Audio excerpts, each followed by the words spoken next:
આટલું કેમ લીધો તે ફીસ?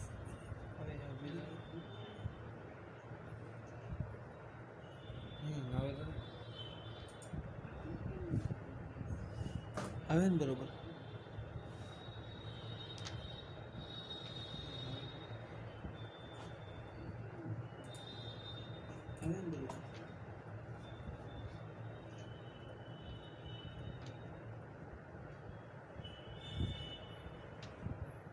ચોટી ગયું આમ જો ને અહીંયા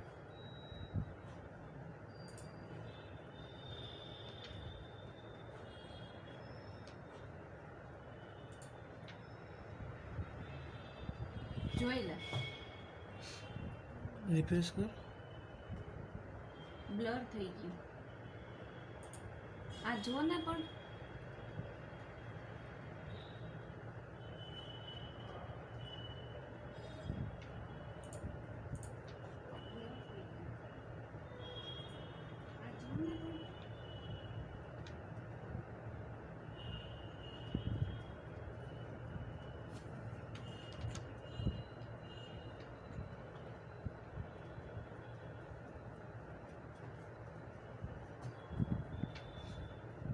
એવા સર્વે વહાલા વૈષ્ણવોને મારા જય શ્રી કૃષ્ણ.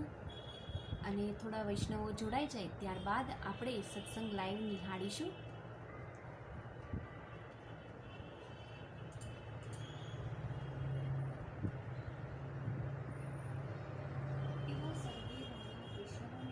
સર્વે વહાલા વૈષ્ણવોને મારા જય શ્રી કૃષ્ણ.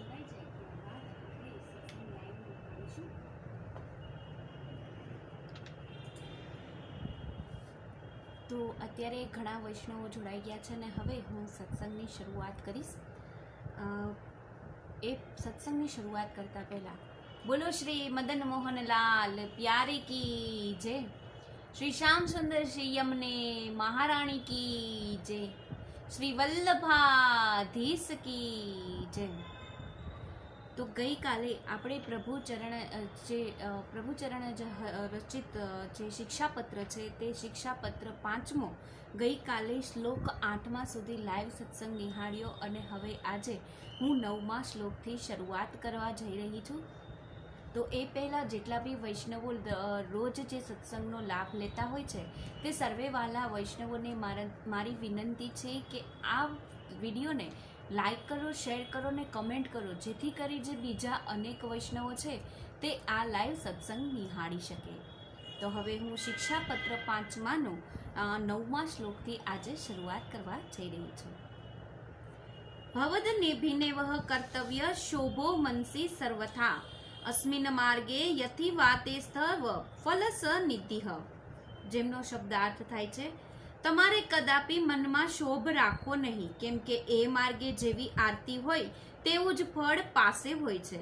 જેમનું વિવેચન છે વિજ્ઞપ્તામાં શ્રી ગુસાઈજી કહે છે, ત્વદર્શનાહિ વનિવશ્ય ત્વદિશ્યઃ તુ જીવમ વ્યર્થમેવ યથા નાથ દુર્ભાગ્ય નવમ વયઃ. જેમનો અર્થ થાય છે, હે નાથ, આપને શરણે આવેલા જીવનું જીવન કમભાગી સ્ત્રીના યૌવન જેવું છે. શ્રી ગુસાઈજી કહે, હે નાથ, પુષ્ટિ માર્ગીય વૈષ્ણવ તો તમારા ગણાય, માટે જો કોઈ પણ તમારે શરણે આશ્રિત તમારા દર્શન વગર જીવે તો તેનું જીવન વ્યર્થ છે, તે મોટો કમનસીબ છે. આમ પોતાને અત્યંત કમભાગી મહાદુષ્ટ માનીને મનમાં આરતી કરવી કે, હે પ્રભુજી, મારે હવે શી દશા થશે? હું શ્રી મહાપ્રભુજી દ્વારા તમારા શરણમાં આવ્યો છું, છતાંય મારામાં એકેય ધર્મ નથી. આ પ્રકારે નિરંતર દૈન્યયુક્ત થઈને વિરંજનથી ઉચ્છ્વાસ નિરંતર નીકળવાથી ત્વરિત ફળ પ્રાપ્ત થાય છે. કારણ કે પુષ્ટિ માર્ગમાં જેટલી આરતી આતુરતા હોય છે તેટલું ફળ સિદ્ધ થાય છે. વિપ્રયોગ તાપ આરતીમાં જેટલી ન્યૂનતા તેટલા ફળની સિદ્ધિમાં વિલંબ થાય છે. જેનો ઓછો વિરહ તાપ તેટલી ફળની સિદ્ધિ ઓછી થાય છે. દ્રષ્ટાંત, જેનું રાસલીલામાં જેવો ભાવ તેને તેવું ફળ પ્રાપ્ત થાય છે. તે જ રીતે પુષ્ટિ માર્ગીય વૈષ્ણવમાં જેની જેવી આતુરતા તાપ વિપ્રયોગ તે અનુસાર શ્રી કૃષ્ણ ભગવાન તેને ફળરૂપ તેવો જ રસ સંબંધ કરાવે છે. હવે આપણે શિક્ષાપત્ર 5નો 10મા શ્લોકનો લાઈવ સત્સંગ નિહાળીશું. યદા કી કર્તવ્યો વ્યવહારો હિ લૌકિકઃ અપકીર્તિ ભયાતેન બુદ્ધિ શૌલત્ય સંભાવતા, જેમનો શબ્દાર્થ છે લૌકિક વ્યવહાર અપકીર્તિના ભયથી જેમ તેમ કરીને અલ્પ પ્રમાણમાં કરવો, કેમ કે અપકીર્તિને કારણે બુદ્ધિ શિથિલ થવાની શક્યતા રહે છે. જેમનું વિવેચન છે વિપ્રયોગ આતુરતા આરતીનું સ્મરણ ત્યારે જ થાય છે જ્યારે લૌકિક વૈદિક કાર્ય નહીં કરવાથી અપકીર્તિ મળે છે. એવી અપકીર્તિથી મનને શોભ થાય છે, તેને કારણે ક્રોધ આવે છે અને તેમ થતાં નિજ માર્ગમાંથી મતિ મંદ થાય છે. લૌકિક અપકીર્તિનું એવું અનિષ્ટ પરિણામ આવે છે, માટે તો લોક દેખાડો કરવા માટે બાહ્ય રીતે થોડાક લૌકિક વ્યવહાર કરવા, આ કાર્યમાં સ્વધર્મ ગુપ્ત રાખવો, લૌકિક વ્યવહારમાં મનને આસક્ત થવા દેવું નહીં, એકાદ બે ઘડી વ્યવહારમાં વિતાવીને નીચ માર્ગમાં તત્પરતા રાખવી. ઇતિ શ્રી હરિરાયજી કૃતપ્રજ્ઞમ શિક્ષાપત્રમ સ્ત્રોતમ. હવે આવે છે શિક્ષાપત્ર 6. તો અત્યારે આપણે શિક્ષાપત્ર 5નું પૂર્ણ કર્યું છે અને હવે શિક્ષાપત્ર 6 થી શરૂઆત કરીશું, જેમનો ઉદ્દેશ્ય છે હવે આ છઠ્ઠા શિક્ષાપત્રમાં કહે છે કે ભક્તોના અનિષ્ટનું નિવારણ અને ઇષ્ટ પ્રાપ્તિ શ્રી પ્રભુજી જ કરી રહ્યા આપે છે. વિપ્રયોગની મુખ્ય ભાવના અને તજજન્ય ઇંતોજરી જેટલી હોય તે પ્રમાણમાં જ ફળ સિદ્ધિ થાય છે. એ ફળના અનુભવમાં લૌકિક દુઃખ વગેરેને કારણે ધૈર્ય નહીં છોડતા મનને ભગવાન શ્રી કૃષ્ણ અને શ્રી આચાર્યજીના શરણમાં રાખવાથી સર્વ દુઃખો નાશ પામશે અને ભગવત ધર્મ રહેશે. ઉબદ્ધાતમાં કહેવાયું છે કે શ્રી ગોપેશ્વરજીના વહુજી લીલામાં આવ્યા તે પહેલા 2 મહિના આગળ શ્રી હરિરાયજીએ શ્રી ગોપેશ્વરને 41 પત્રો મોકલ્યા હતા. શ્રી હરિરાયજી પહેલાથી જ જાણતા હતા કે શ્રી ગોપેશ્વરજીને ઘણું દુઃખ થશે. એ પ્રમાણે જ્યારે 41 પત્ર શ્રી ગોપેશ્વરજીના વહુજીના લીલામાં આવ્યા પહેલા જ જો મોકલ્યા હતા, ત્યારે આ છઠ્ઠા પત્રમાં ગૃહભંગ સમાચાર શ્રુતિ વિષયાતા કાનમાં 20 સમાન અસર કરે એવા ગૃહભંગના સમાચાર સાંભળ્યા છે. એ વાક્ય વી પ્લસ રોધ આવે છે, એ વિરોધી પરિહાર છે. શ્રી કનૈયાલાલજી મહારાજ અને શ્રી વિઠ્ઠલરાયજી મહારાજને પૂછતા જણાવ્યું કે શ્રી હરિરાયજીએ શ્રી વહુજી મહારાજાના લીલા વિસ્તારનો પ્રસંગ પહેલાથી જાણીને પત્રો મોકલવાનું શરૂ કર્યું. 5 પત્ર મોકલ્યા પછી શ્રી વહુજીના લીલા વિસ્તારના સમાચાર શ્રી હરિરાયજીએ જાણ્યા, તેથી છઠ્ઠા પત્રમાં એ વિશે આરંભ કરે છે. શ્રી ગોપેશ્વરજી શ્રી હરિરાયજીના પત્રો વાંચતા નહોતા, પણ તે ગોખમાં મૂકી રાખતા. લીલા વિસ્તાર પછી 3 દિવસ સુધી ગોપેશ્વરજી શોકગ્રસ્ત રહ્યા. ત્યારબાદ શ્રી હરિરાયજીની વિજ્ઞપ્તિ આ છેલ્લો આવેલો છઠ્ઠો પત્ર અને પહેલાના 5 પત્રો શ્રી ગોપેશ્વરજીએ વાંચ્યા. બીજા દિવસથી તે પત્રોની ટિપ્પણી કરવાનું ચાલુ કર્યું. રોજ એક પત્રની ટિપ્પણી કરવા લાગ્યા. આમ જ્યારે 9 પત્રોની ટિપ્પણી પૂરી થઈ ત્યારે એ પત્રોમાં કરેલું પ્રેમ, આસક્તિ અને વ્યસનનું સ્વનિરૂપણ વાંચતા તેમનો ગૃહભંગ કલેશ દૂર થયો. એ સમયે શ્રી હરિરાયજીનો 20મો પત્ર આવવાનો હતો. આ ઉચિત છે કે કેમ કે શ્રી હરિરાયજીના 20મા પત્રમાં પહેલા શ્લોકમાં લખે છે કે સમાચાર વગત્યે સંતોષ જનિતો મહત, તમારું ગૃહભંગનું દુઃખ દૂર થયું એ જાણીને મને અત્યંત સંતોષ થયો છે. શ્રી ગોપેશ્વરજી પણ ટિપ્પણીમાં એ જ અર્થ કરે છે. આમ 41 પત્રોના મૂળ શ્લોકના પુરાવા જોતા સ્પષ્ટ માલુમ પડે છે. શ્રી હરિરાયજીએ 41 પત્રો શ્રી વહુજીના લીલા વિસ્તાર અગાઉ લખ્યા હતા તથા શ્રી ગોપેશ્વરજીએ 41 પત્રો મળ્યા ત્યાં લગી એકેય પત્ર વાંચ્યા ન હતા. હવે આપણે શિક્ષાપત્ર 6નો પહેલો શ્લોક નિહાળીશું. ગૃહબંધુ સમાચાર શ્રુતાઃ શ્રુતિ વિષાયતિઃ તદર્થ લિખ્યતિ ક્રિંગેશ સમાધાન્ય ચેતસઃ, જેમનો શબ્દાર્થ થાય છે કાનમાં 20 સમાન ગૃહભંગના સમાચાર શ્રવણ કર્યા છે, માટે તમારા ચિત્તના સમાધાનથી કંઈક લખું છું. જેમનું વિવેચન છે સેવા કામમાં અત્યંત અનુકૂળ એવા શ્રી ગોપેશ્વરજીના વહુજીએ લીલા કરવાથી લઘુ બંધુને અત્યંત દુઃખ થશે એમ માનીને જયેષ્ઠ બંધુએ પત્ર લખ્યો. અમારા કાનને માટે વીજ સમા અસર કરતા તમારા ગૃહભંગ સમાચાર સાંભળ્યા છે. તમારા હૃદયને અત્યંત દુઃખ થતું હશે. મનમાં દ્રઢતા રાખશો અને મનની સ્થિરતા કંઈક શાસ્ત્રોક્ત સમાધાનમાં આ પત્ર લખું છું. આ પ્રકારના દુઃખમાં એ આપણા પુષ્ટિ માર્ગીય ધર્મ વિશે સ્મરણ થાય તો માનવું કે શ્રી આચાર્યજી મહાપ્રભુજીની સંપૂર્ણ કૃપા આપણા પર છે. આ પ્રકારના દુઃખમાં એ ભગવત ઈચ્છા ગ્રહણ કરવી. એ રીતે અંતરમાંથી શ્રી પ્રભુજીનો આવેશ બહિર આવેશ નહીં જાય તેવું કર્તવ્ય રાખવું. આ પત્રમાં લૌકિક કાર્ય ભગવત ધર્મમાં છે તે બધા વર્ણવેલા છે. માટે ચિત્તને એકાગ્ર કરીને આ પત્ર વાંચીને તમારા મનનું સમાધાન કરશો. આવી વખતે જો હું તમારી પાસે હોત તો સારું થયું હોત, પણ ભગવત ઈચ્છા દૂર હોવાથી એ પત્ર લખું છું. હવે આપણે શિક્ષાપત્ર 6 નો શ્લોક બીજો નિહાળીશું. સદા યશોદા તનુજ ત્રિભુજ સિદ્ધજન્યઃ સરોજાસ્ય ત્રવલ્લભાઃ સમર્થા પ્રિય વંશજઃ. જેમનો શબ્દાર્થ થાય છે શ્રી યશોદા માતાના અનુજ પુત્ર, બે ભુજા, બે સુંદર દાંતવાળા, જેમના મુખ કાળમાંથી લાળ સ્ત્રવે છે તથા જે આર્યવંશમાં યદુકુળમાં જન્મ્યા છે, એવા ભગવાન શ્રી કૃષ્ણનું સદા સર્વદા સ્મરણ કરો.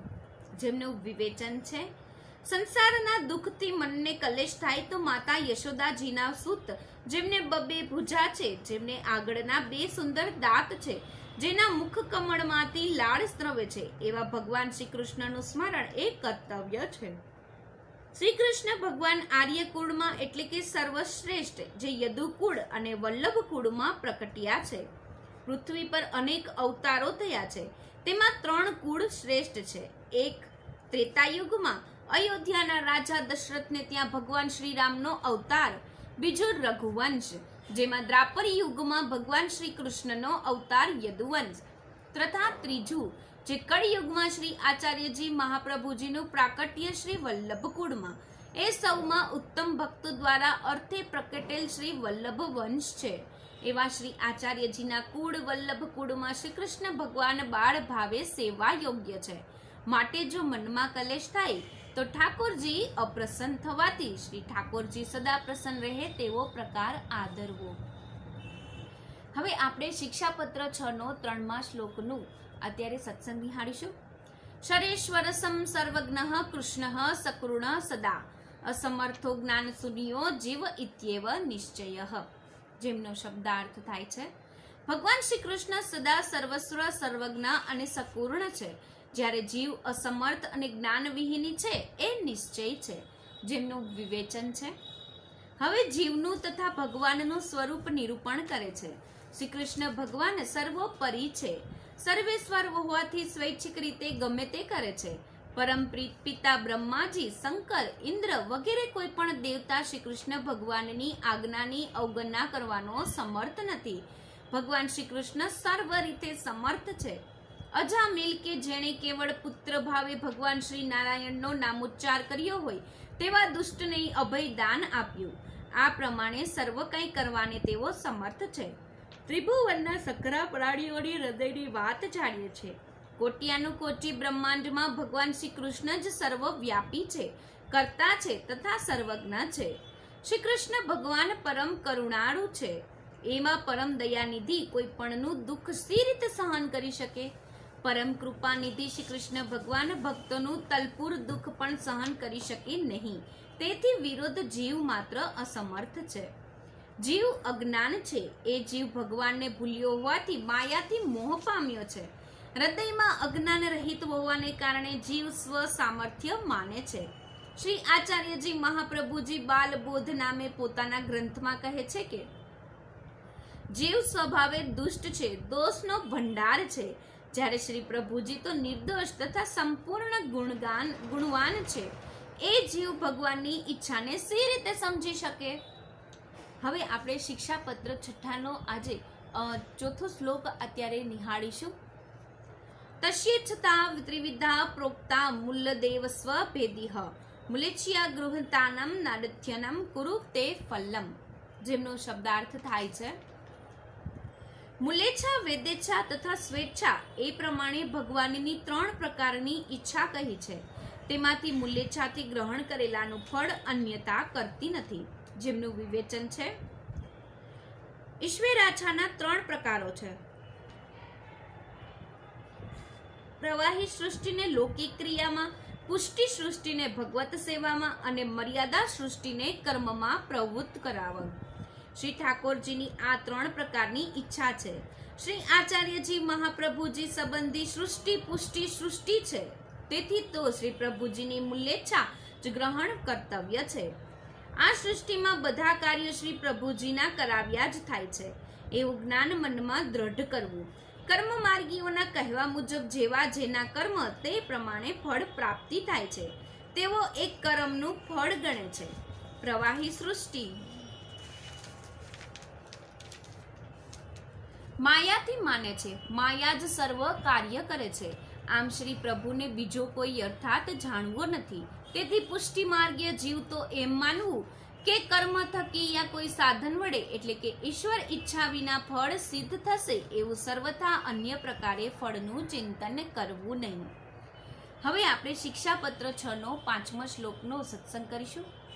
પ્રવાહ એવ નિયત સ્તેષુ કૃષ્ણ વિચારિતઃ મર્યાદર્યા ગૃહિતાસ્તુ પર્વત્યતિ કર્મણી, જેમનો શબ્દાર્થ થાય છે જે જીવો મૂલ્યેચ્છાના છે તેના વિશે શ્રી કૃષ્ણ ભગવાન વિચારિત પ્રવાહ નિયત છે. અર્થાત મૂલ્યેચ્છાના જીવોને પ્રવાહમાં રાખવાની ઈશ્વર ઈચ્છા છે. જે જીવોનું મર્યાદાથી ગ્રહણ કર્યું છે તેમને શ્રી પ્રભુજી કર્મમાં જોડે. જેમનું વિવેચન છે પ્રવાહી સૃષ્ટિ લૌકિક ઈચ્છાને માને છે. ભગવાને તેમને માટે લૌકિક જ વિચારેલું છે, કેમ કે પ્રવાહી સૃષ્ટિના જીવ પણ ન્યારા છે. ક્રિયા, મર્યાદા, કર્મ, યોગ માર્ગના જીવ અનોખા છે.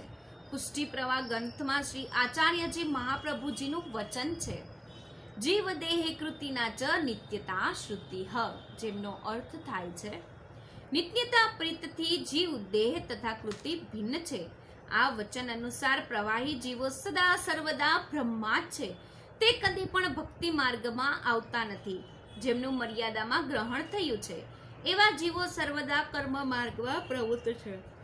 આ કર્મ માર્ગી જીવો વેદમાં કહેલા કર્મો જેવા કે જપ, હોમ, શ્રાદ્ધ, વ્રત, તપ, દાન, નિયમાદિમાં પ્રવૃત્ત રહે છે. તે કર્મનો વેદી દર્શાવેલા ફળ ભોગવે છે. પુણ્ય કર્મો કરીને સ્વર્ગ આદિ લોકમાં ફળ ભોગવે છે. પછી જ્યારે એમના ફળો પુણ્ય ખૂટી જાય છે ત્યારે પુનઃ સંસારમાં આવે છે. તેમને ઈશ્વર પ્રાપ્તિ કદી થતી નથી. માત્ર કર્મ માર્ગીય સ્વર્ગ આદિ લોકનું ફળ જાણે ભગવાને વેદ માર્ગ, કર્મ માર્ગ, મર્યાદા માર્ગ વચન થકી ઉત્પન્ન કર્યા છે. હવે કાલે આપણે શિક્ષાપત્રનો જે અત્યારે 4થો શ્લોક નિહાળ્યો, એમનો બીજો જે શ્લોક આવે છે તે આપણે કાલે લાઈવ નિહાળીશું.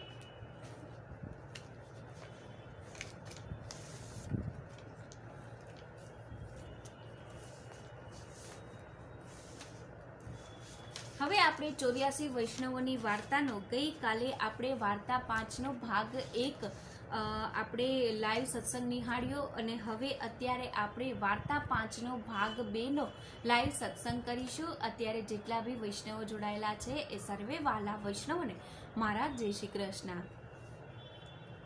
તો હું વાર્તા 5નો ભાગ 2 થી વાંચવાની શરૂઆત કરવા જઈ રહી છું.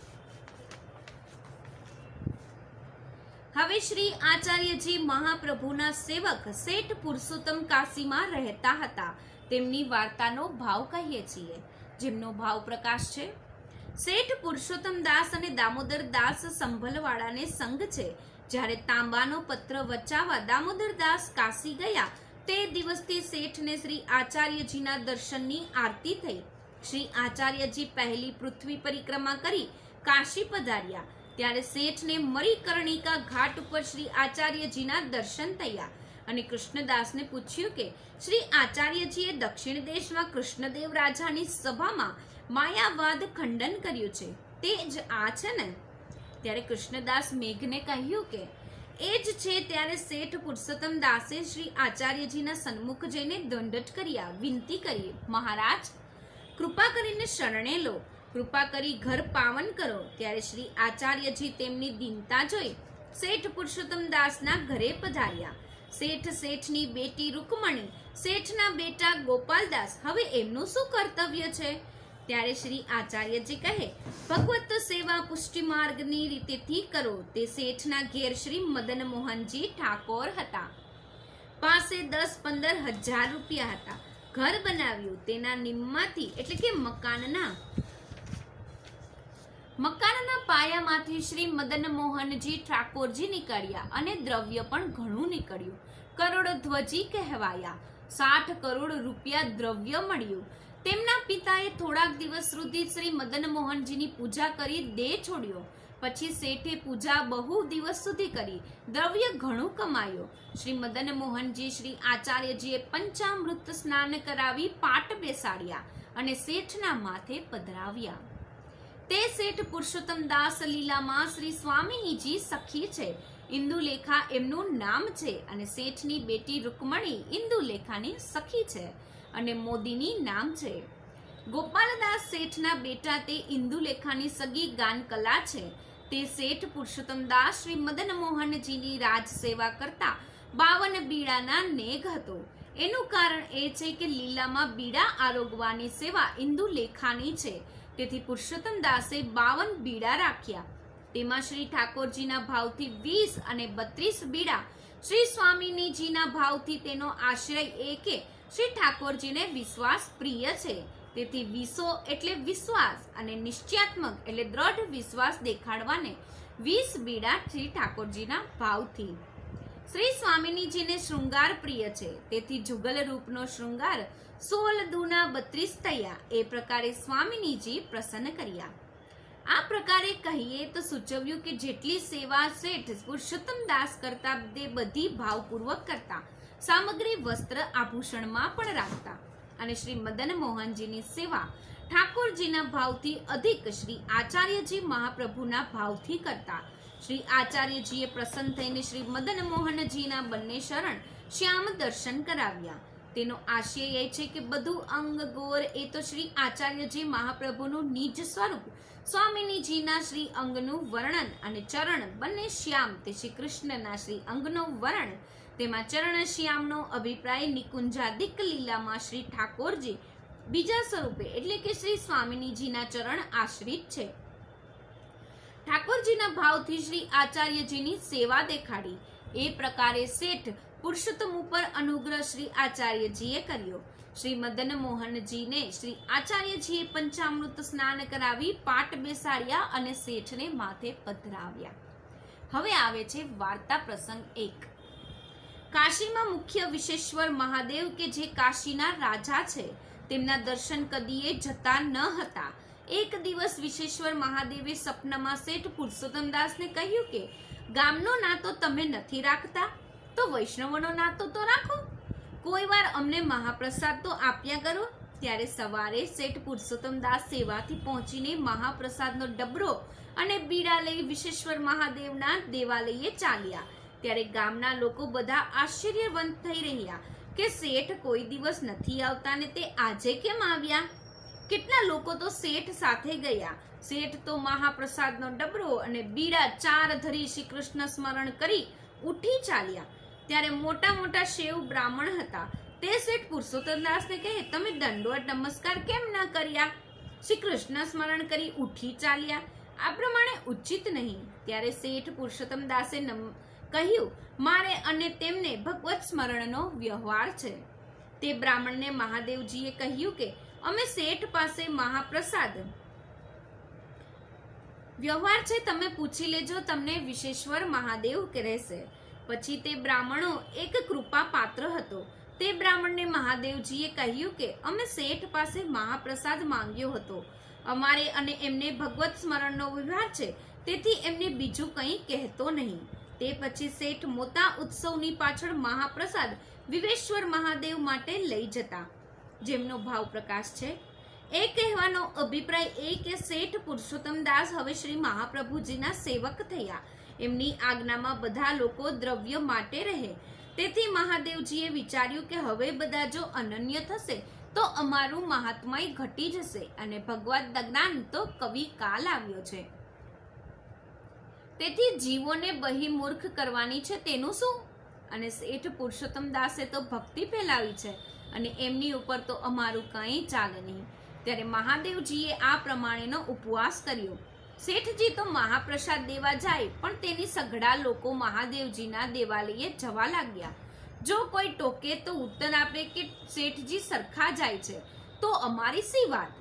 તો મહાદેવજી મોટા ભગવદીય છે. એ પ્રકારે જીવ બહિર્મુખ થયા, પરંતુ એ ન જાણે કે શેઠને તો આજ્ઞા થઈ તેથી ગયા, પરંતુ રૂકમણી અને ગોપાલદાસ ક્યારેય ગયા નહીં. તો અમે કેમ જઈએ? એમ ના જાણ્યું બધાએ ઉત્તમ ફળ દેવું નથી, તેથી શેઠ પુરુષોત્તમ દાસ પણ મહાપ્રસાદ નિમિત્તે ગયા. હવે આવે છે વાર્તા પ્રસંગ 2. એક દિવસ વિવેશ્વર મહાદેવજીએ કાલ ભૈરવ જે કાશીના કોતવાલ હતા એમને કહ્યું કે શેઠ પુરુષોત્તમ દાસના વૈષ્ણવોની ઘેરથી મોડા વહેલા અડધી રાત્રે આવે છે, તેથી શેઠ પુરુષોત્તમ દાસના ઘરની ચોકી દેજે, કોઈ છડીઓ ચોર વગેરે ન આવે. ત્યારથી કાલ ભૈરવ નિત્ય શેઠ પુરુષોત્તમ દાસના ઘરની ચોકી પહેરતો હતો. એક દિવસ વૈષ્ણવના ઘરેથી અર્ધરાત્રિ સમયે શેઠ પુરુષોત્તમ દાસ આવતા હતા. તે વખતે ઘરના દ્વાર ઉપર કોઈને જોયો, પાછું ફરીને જોયો અને પૂછ્યું, તું કોણ? ત્યારે કાલ ભૈરવે કહ્યું કે મને મહાદેવજીએ તમારા ઘરનો પહેરો દેવાનું કહ્યું છે, તે નિત્ય પહેરો દઉં છું. ત્યારે શેઠ પુરુષોત્તમ દાસ બોલ્યા નહીં અને કમાણ દઈને ઘરમાં ચાલ્યા ગયા.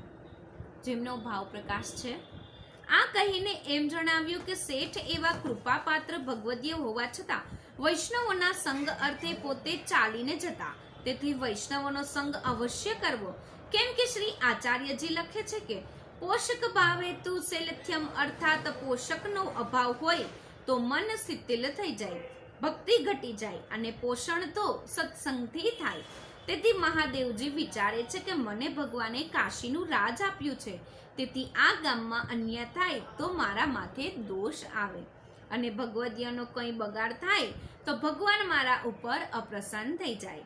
શેઠજીએ અમને મહાપ્રસાદ પણ કૃપા કરીને આપ્યો છે અને અમારું તો કંઈ બગડતા પણ થાય તો દંડ કાલ ભૈરવના માથે આવે.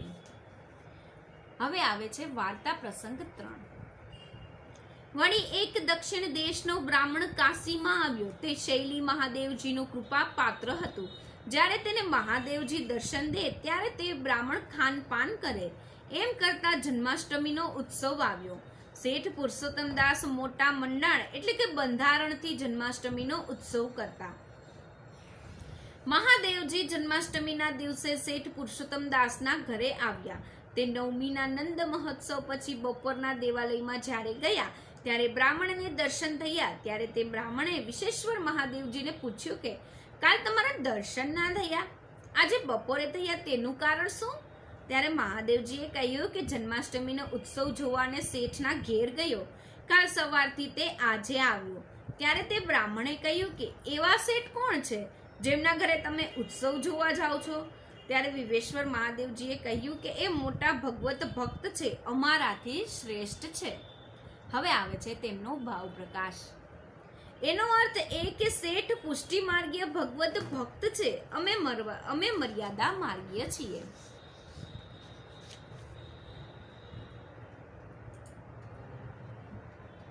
ત્યારે બ્રાહ્મણે કહ્યું કે એવા ભગવત ભક્ત અમને પણ કરો.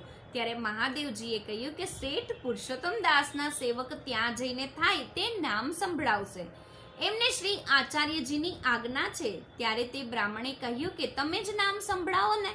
ત્યારે મહાદેવજીએ કહ્યું કે અમારું દીધેલું નામ ફલેશ નહીં. ત્યારે તેમનો ભાવ પ્રકાશ થાય છે. તેનો અર્થ એ કે અમારું નામ દીધે મર્યાદા ભક્તિનો ઉપરી અધિકારી થઈશ, પુષ્ટિ માર્ગનો અધિકાર તો એમનો જ છે. ત્યારે એ બ્રાહ્મણે પુરુષોત્તમ દાસના દ્વાર ઉપર આવીને શેઠને ખબર કરાવી. ત્યારે મનુષ્યોને કહ્યું કે એક બ્રાહ્મણ તમને મળવા આવ્યો છે. ત્યારે શેઠે કહ્યું કે માથું ખાલી કરવા આવ્યો હશે. જેમનો ભાવ પ્રકાશ છે. એનો અર્થ એ કે મહાદેવજીનો ભક્ત છે, નામ સાંભળશે, પરંતુ દ્રઢ ભક્તિ તો બહુ દિવસ સુધી મહેનત કરીશું ત્યારે જ થશે. પછી શેઠ સેવાથી પહોંચીને બહાર આવ્યા. ત્યારે બ્રાહ્મણે દંડવત કર્યા. પછી શેઠ પુરુષોત્તમ દાસે કહ્યું કે તમે આ અનુચિત કેમ કરો છો? અમે ક્ષત્રિય છીએ, તમે બ્રાહ્મણ થઈને દંડવટ કરો છો. ત્યારે તે બ્રાહ્મણે કહ્યું કે અમને નામ આપો. સેવક કરો. ત્યારે શેઠે કહ્યું, અમે તો કોઈને નામ આપતા નથી, સેવક પણ કરતા નથી.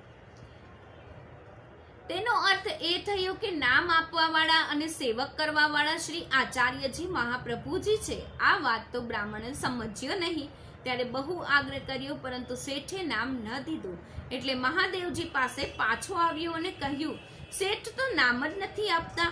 ત્યારે વિશ્વેશ્વર મહાદેવજીએ કહ્યું કે તું ફરી જઈને શેઠને કહેજે કે મને મહાદેવજીએ મોકલ્યો છે, તને પાછો નહીં મોકલે. ત્યારે તે બ્રાહ્મણે ફરી આવીને શેઠજીને કહ્યું કે મને મહાદેવજીએ મોકલ્યો છે, તેથી નામ આપો. તેનો અર્થ એ થયો કે જીવ પુષ્ટિ માર્ગનો છે, તેથી નામ દો. ત્યારે શેઠે બ્રાહ્મણને નામ સંભળાવી હાથ જોડીને જય શ્રી કૃષ્ણ કર્યા. ત્યારે તે શેઠ બ્રાહ્મણે કહ્યું, તમે મને નામ સંભળાવ્યું, હવે હાથ જોડીને નમસ્કાર કેમ કરો છો? શેઠે કહ્યું, અમે શ્રી આચાર્યજીની આજ્ઞાથી નામ આપીએ છીએ. અમારા તમારા ગુરુ તો શ્રી આચાર્યજી મહાપ્રભુજી જ છે. જ્યારે શ્રી આચાર્યજી મહાપ્રભુ પધારે ત્યારે તેમની પાસે ફરી નામ સાંભળજો. અમારે તમારે ભગવત સ્મરણનો વ્યવહાર થયો. પછી તો બ્રાહ્મણ અડેલમાં જઈ શ્રી આચાર્યજીની પાસે નામ નિવેદન પામ્યો. પછી તે થોડા દિવસ દક્ષિણ દેશ ગયો અને વૈષ્ણવ થયો. આ વાર્તામાં એ સંદેશ છે કે મહાદેવજી જન્માષ્ટમીનો ઉત્સવ જોવા શેઠ પાસે આવ્યા. તે જન્માષ્ટમી શ્રી આચાર્યજી સંબંધી પુષ્ટિ લીલા છે અને મહાદેવજી તો મર્યાદા છે. તેનું કેમ? ગોપાલદાસ ગાય છે કે આવો માર્ગ શ્રી વલ્લભ વરનો રે, જહાં નહીં પ્રવેશ વિધિ હરનો રે. અહીં એ ભાવ જાણવા મળ્યો કે શેઠના ઘરે સારસ્વત કલ્પની પૂર્ણ અવતારની લીલા છે, એટલે તેમાં બધી લીલા છે અને મહાદેવજીને કલ્પાંતરની લીલા જ અસંખ્ય કલાની છે તેનો અનુભવ થયો. એ અહીં જણાવ્યું છે કે જ્યાં શ્રી આચાર્યજીના ઠાકોરજી છે ત્યાં પુષ્ટિ માર્ગે વૈષ્ણવને પૂર્ણ પુરુષોત્તમ સ્વરૂપના દર્શન થયા, અન્ય માર્ગને એવા દર્શન ના થાય. તેથી મહાદેવજી તે બ્રાહ્મણને કહે, તું શેઠનો સેવક થા, ત્યારે તારો પુષ્ટિ માર્ગમાં અંગીકાર થશે. તો અત્યારે જેટલા બી વૈષ્ણવો લાઈવ સત્સંગ નિહાળી રહ્યા હતા એ સર્વે વાલા વૈષ્ણવોને મારી વિનંતી છે કે આ વિડીયોને લાઈક કરો, શેર કરો અને કોમેન્ટ કરો, જેથી કરી જે બીજા વૈષ્ણવો છે તે આ લાઈવ સત્સંગ નિહાળી શકે. અને અત્યારે આપણે વાર્તા પ્રસંગ 5નો વાર્તા પ્રસંગ 3 સુધી લાઈવ સત્સંગ નિહાળ્યો અને હવે કાલે આપણે વાર્તા પ્રસંગ 4થી શરૂઆત કરીશું. અને અત્યારે 84 વૈષ્ણવોની વાર્તાનો લાઈવ સત્સંગ આપણે નિહાળ્યું. તો અત્યારે જેટલા બી વૈષ્ણવો જોડાયેલા છે એ સર્વે વાલા વૈષ્ણવોને મારા જય શ્રી કૃષ્ણ. અને હવે મને રજા આપશો, કાલે આપણે ફરી મળીશું 7:30 વાગે. જય શ્રી કૃષ્ણ.